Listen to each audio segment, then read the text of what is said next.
Ya da nerede siz ya? Ya geçin ya durun beyler.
Yakını çekti, bu da diğerine bakıyor.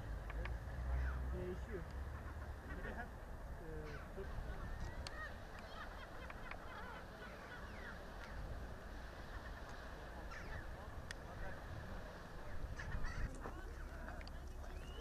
Şimdi geçelim mi?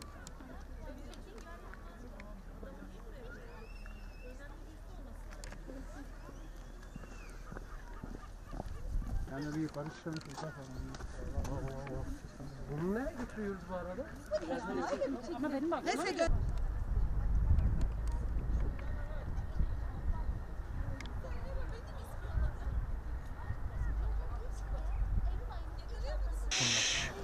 Vallahi bu buradan atlıyor.